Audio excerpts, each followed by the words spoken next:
Hey everybody, this is Pastor Fulton, and this is your morning minute.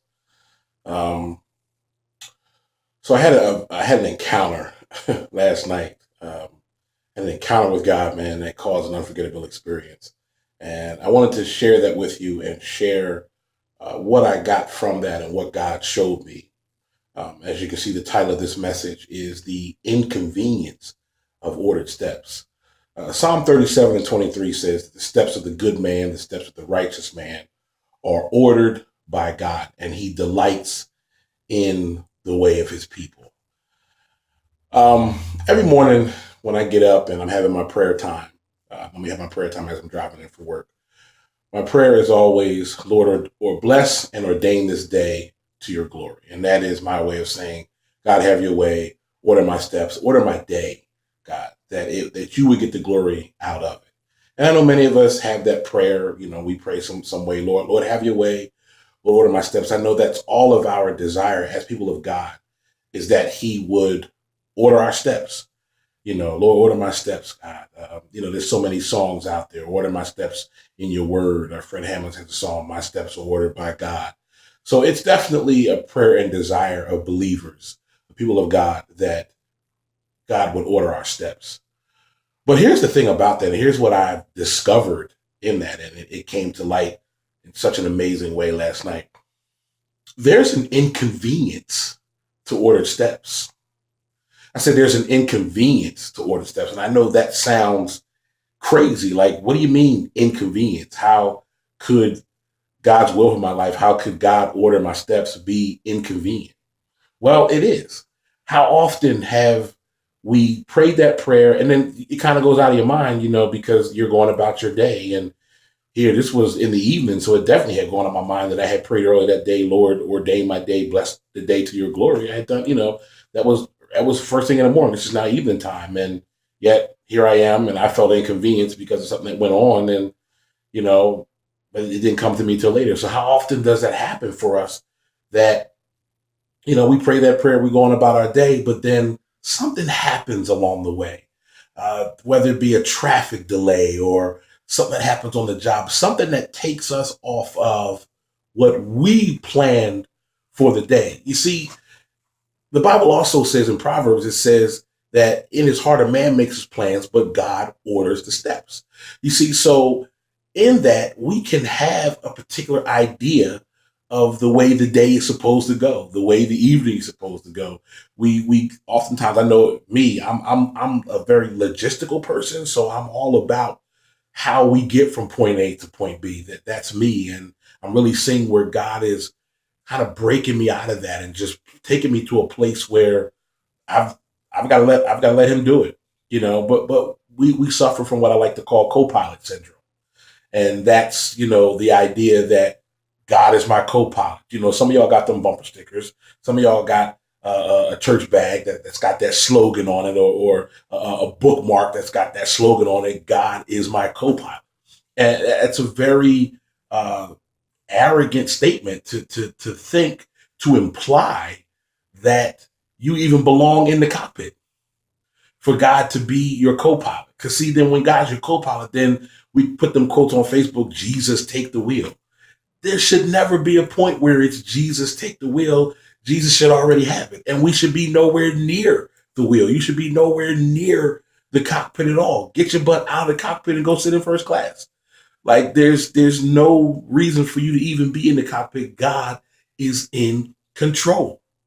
And this is what I experienced yesterday. I wanted my evening to go a certain way. I worked and I went out. I was doing my Uber and all that kind of stuff. And I ended up way out somewhere because of a couple of rides. And what I thought was going to happen was I thought that I was going to make more than I did. And so here it is, 8 o'clock in the evening, and I'm just getting into Center City, where all the boost is and where all the action is going on.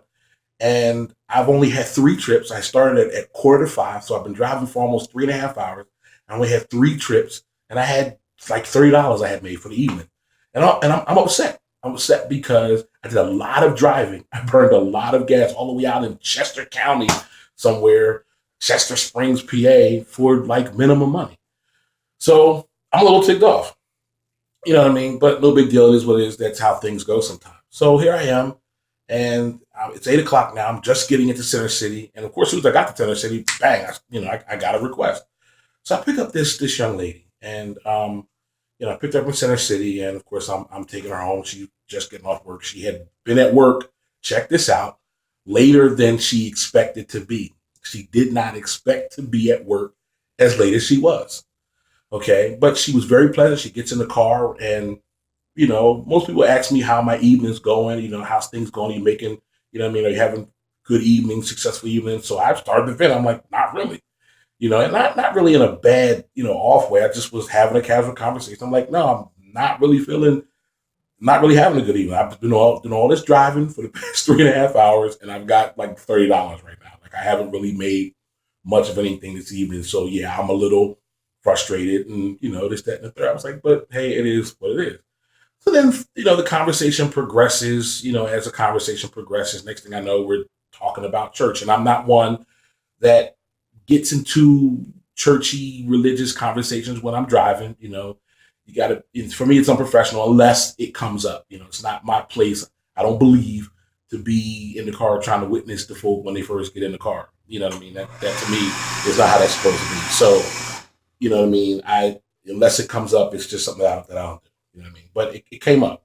Next thing I know, we're talking about me being assistant pastor and the church that I go to and all that kind of stuff. And then next thing I know, this woman is speaking into my life. I mean, I'm now in front of her house, and she won't get out my car because she is just, she is in, and she's just speaking some just incredible things in my stuff. And she was saying some things that was answering questions that I had asked God earlier in the day. And it was blowing my mind. Like it was as if she had been with me all day. It was as if she had been with me all year, all week, all month. It was incredible, the things that this woman was saying to me about my life and about God's plan for my life, and not just me, my wife, my church, my ministry. It was amazing. And then she ends it with prayer. I must have sat in front of her house for like 10, 15 minutes while she just poured and poured into my life, and then gave this fabulous prayer, and then she gets out like, all right, good night. And she said to me, she's like, listen, this was not by mistake. And I'm like, I'm totally with you. This was ordained by God, because she said to me, she was like, I shouldn't have been at work that late. I should have been home.